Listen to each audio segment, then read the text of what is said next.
Before Japan became a land of emperors and steel, before the rising sun adorned its banners, it was a realm torn apart by blood and ambition.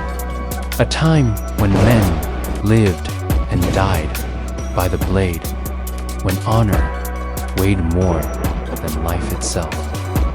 This is the story of how Japan was forged, not by peace, but by war. A war that birthed the code of the samurai and the dawn of a nation. It began in the 15th century, a time the poets would later call the age of the warring states. Japan had no single ruler. The emperor's throne was a shadow, and power rested in the hands of warlords, the daimyo. Each sought to unify the land under their own banner, believing they alone held the divine mandate to rule. For over 100 years, Japan was a tapestry woven with conflict and bloodshed. Castles rose upon every hill, their banners of crimson, gold, and black fluttering in the wind. Symbols of ambition and defiance. Samurai marched under rival flags, brothers turning against brothers, families torn apart by loyalty and vengeance. The land itself seemed to cry out for a leader, for an end to the endless cycle of war. From this chaos, 3 men would rise. 3 men destined to end centuries of conflict, each with a unique vision for the nation's future. Their names would echo for eternity: Oda Nobunaga, Toyotomi Hideyoshi, Tokugawa Ieyasu. The first was Oda Nobunaga, the man they called the Demon Lord of Owari. He was ruthless, brilliant, and utterly unforgiving. Nobunaga saw what others could not, that Japan could never be ruled by tradition alone. It had to be reforged by fire. He commanded, "Let the old ways burn. From the ashes, I will build a new world." And so, he did. Nobunaga was a military innovator, one of the first daimyo to recognize the power of firearms. He armed his ashigaru, or peasant soldiers, with imported muskets, creating disciplined firing lines that could decimate a traditional samurai cavalry charge.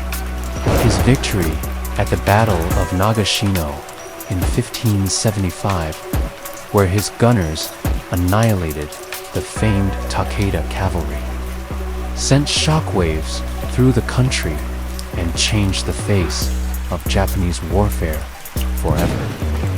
He broke the backs of ancient clans, crushing Buddhist warrior monks at Mount Hiei who had defied his authority for centuries.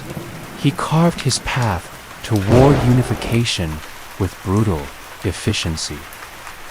Under his banner, the samurai learned a new creed, that strategy could be deadlier than steel. And that victory justified any means.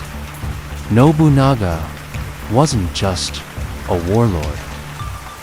He was a visionary who encouraged free trade, broke down old economic monopolies, and laid the groundwork for a unified, modern Japan.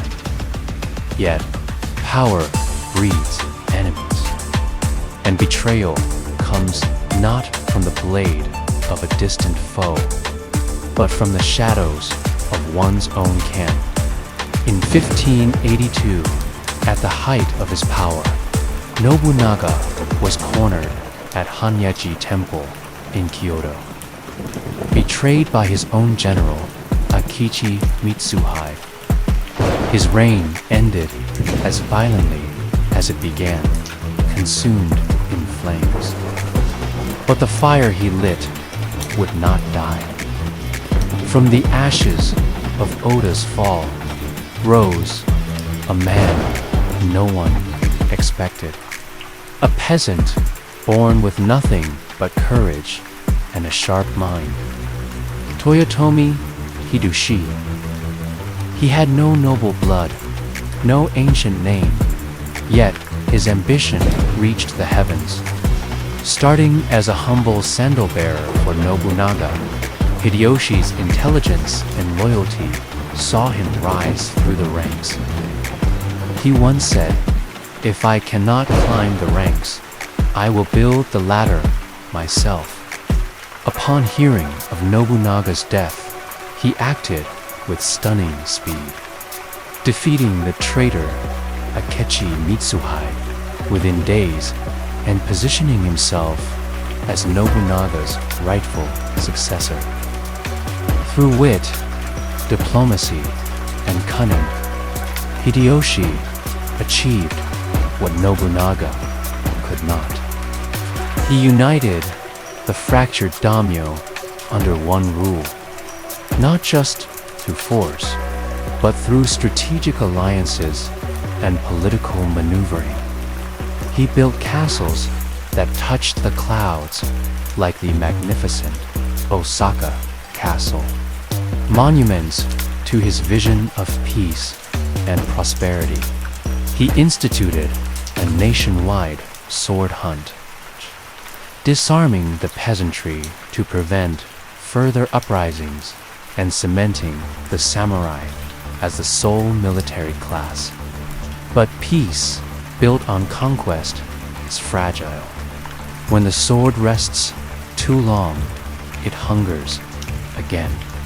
With Japan unified, Hideyoshi turned his gaze beyond its shores to Korea and a grand dream of conquering China. He launched 2 massive invasions of Korea, sending tens of thousands of samurai to war across the sea. The campaign bled the nation, drained its spirit, and ultimately failed, leaving the seeds of its own undoing. When Hideyoshi died in 1598, his dream of a lasting dynasty shattered like a blade on stone.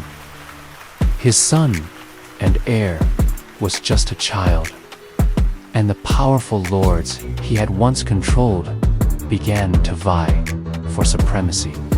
Factions rose once more, the West, loyal to Hideyoshi's heir, against the East, led by a man who had been waiting patiently in the wings.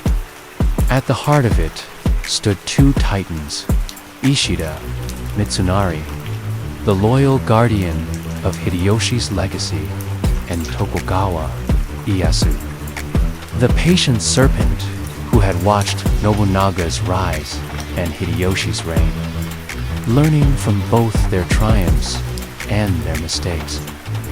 That moment came at Sekigahara in the year 1600.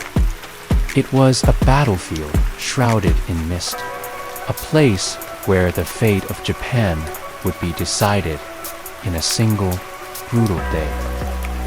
As the armies gathered, Ieyasu declared, "Today, Japan will kneel, or I will die standing," for 6 hours. The armies clashed 160,000 men, a sea of steel and blood, blades gleaming like the scales of dragons. The ground trembled with the march of thousands. The battle hung in the balance until a prearranged betrayal turned the tide. A key general on Mitsunari's side switched his allegiance to Ieyasu, causing a catastrophic collapse in the Western Army's lines. The fog lifted. Treachery had won the day. When silence fell upon the valley, the East stood victorious. With that singular victory, Tokugawa Ieyasu claimed the title of shogun and established a new military government. The long age of warring states was finally over. From centuries of chaos, a new order was born, the Edo period. It would bring over 250 years of peace, stability, and relative isolation from the outside world.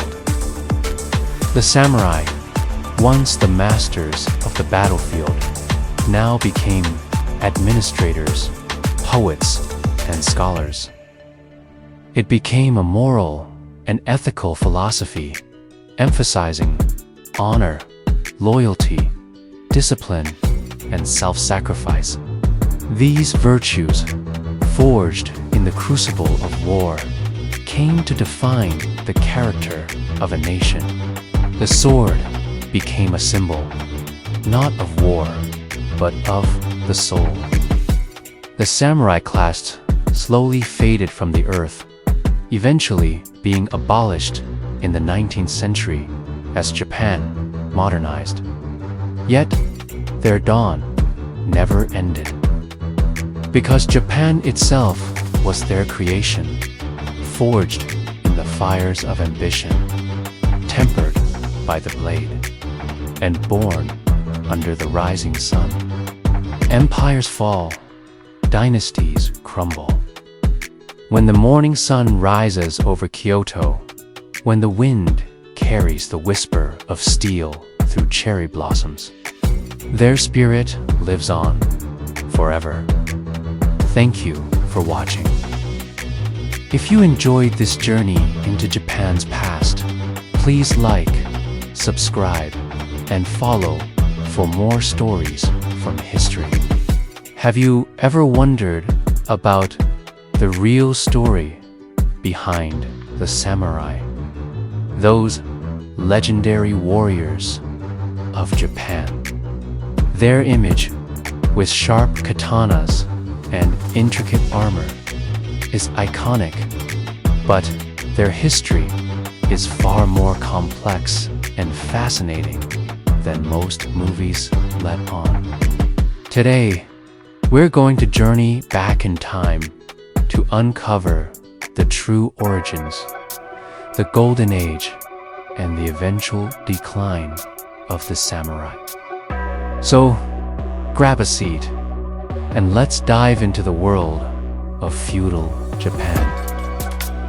Our story begins not with glorious warriors, but with provincial fighters in the Heian period, around the 9th to 12th centuries. The central imperial court in Kyoto was losing its grip on the countryside. Wealthy landowners needed protection for their estates, so they started hiring and training their own private armies. These early warriors were called samurai, which means those who serve. They were essentially armed guards, skilled in archery and horseback riding.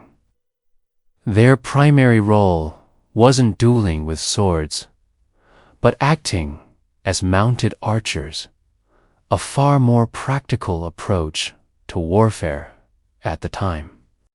They were loyal to their lords, and this bond of service would become the cornerstone of samurai identity for centuries to come. Things really started to heat up in the late 12th century with the Genpei War. This was a massive civil war between the two most powerful samurai clans, the Taira and the Minamoto. It was a brutal conflict that reshaped Japan's political landscape. The Minamoto clan, led by the brilliant strategist Minamoto no Yoritomo, ultimately emerged victorious. In 1192, Yoritomo established the Kamakura shogunate, the first military government in Japan's history. This was a pivotal moment. The emperor was still the symbolic head of state, but the real power now rested with the shogun, the military dictator. The samurai were no longer just provincial guards. They were the ruling class, the backbone of this new military-led society. This era, the Kamakura period, cemented the samurai's place at the top of the social hierarchy. It was during this time that the ideals we associate with samurai began to take shape. The concept of Bushido, or the way of the warrior, started to develop. While it wasn't a formal, written code until much later, its core principles were being forged in the heat of battle and the demands of governance. Loyalty to one's lord above all else, courage in the face of death, and a strong sense of personal honor were paramount. This was also a time of constant training. Samurai practiced martial arts relentlessly, mastering the bow, the spear, and of course, the sword. The katana, with its curved, single-edged blade, became the quintessential symbol of their status and soul. The next major challenge for the samurai came from an unexpected direction. The Mongol invasions of the late 13th century. Kublai Khan, the grandson of Genghis Khan, sent massive fleets to conquer Japan, not once, but twice.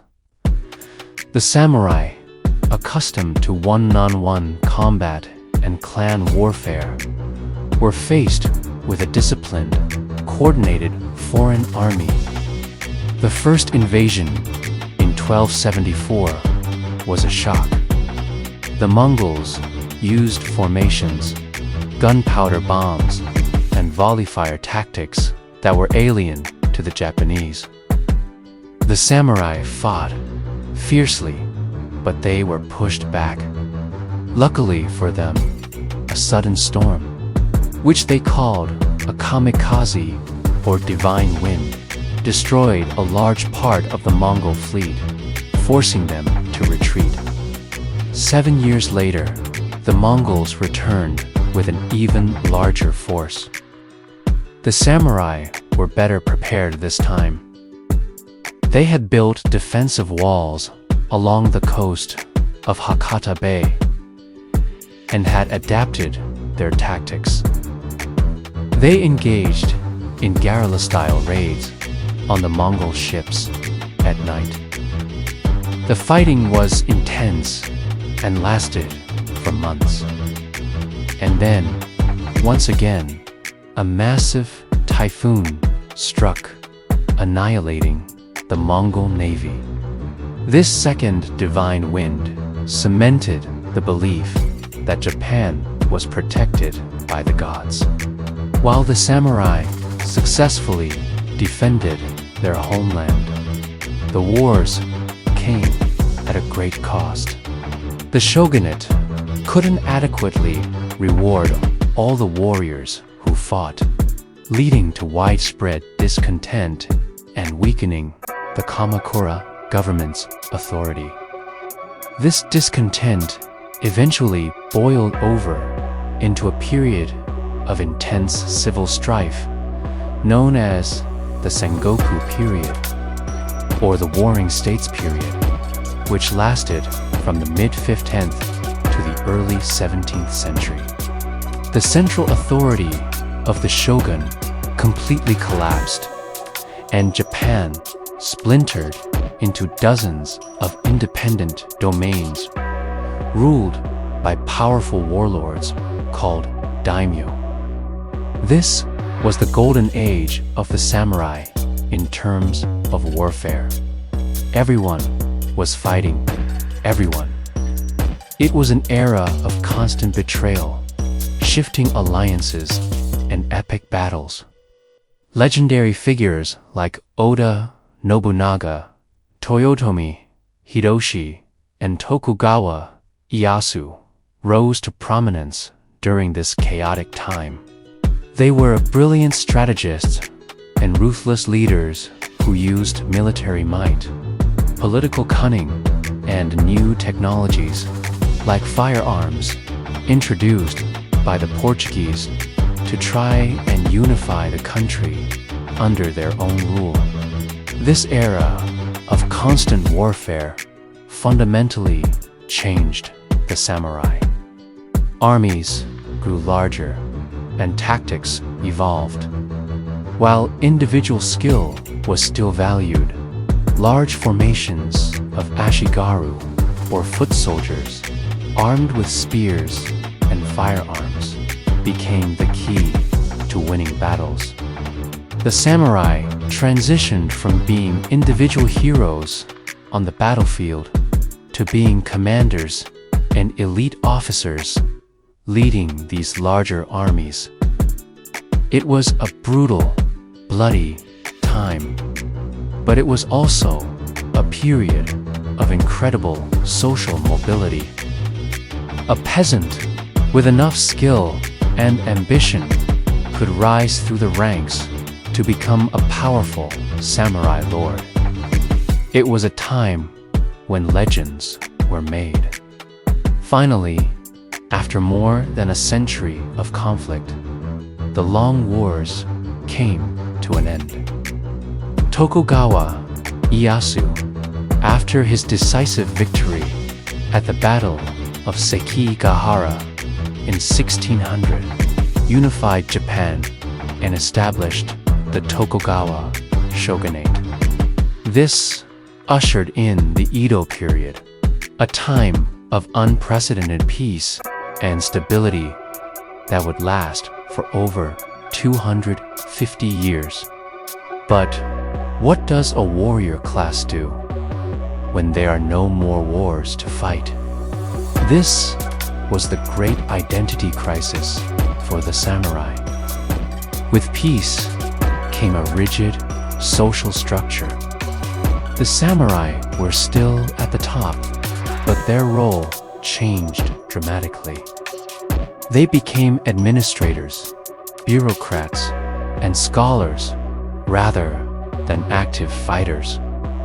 During this long peace, the philosophy of Bushido was formalized and romanticized. Writers and scholars looked back at the chaotic Sengoku period and codified the ideal warrior's ethos. Books like the Hagakure were written emphasizing absolute loyalty, self-sacrifice, and the importance of living as if one were already dead. The samurai became the moral and cultural exemplars of society. They practiced tea ceremonies, wrote poetry, and studied Confucian classics. The sword became less of a practical weapon and more of a symbol of their elite status. However, beneath this veneer of peace and culture, many samurai struggled. They were paid stipends in rice, and as the economy shifted to a merchant-based system, many fell into debt and poverty. They were warriors with no war, a ruling class losing its economic and practical relevance.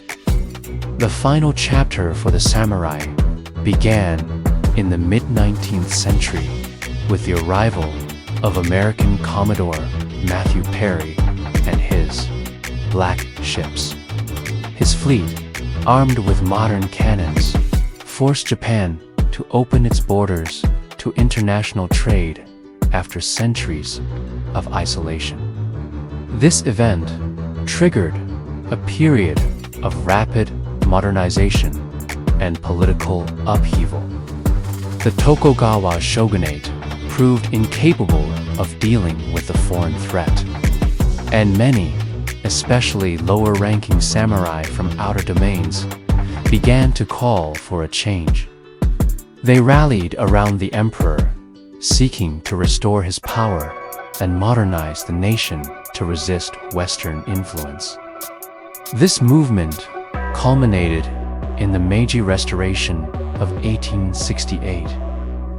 The shogun was overthrown, and power was returned to the emperor. The new Meiji government embarked on a radical program of modernization.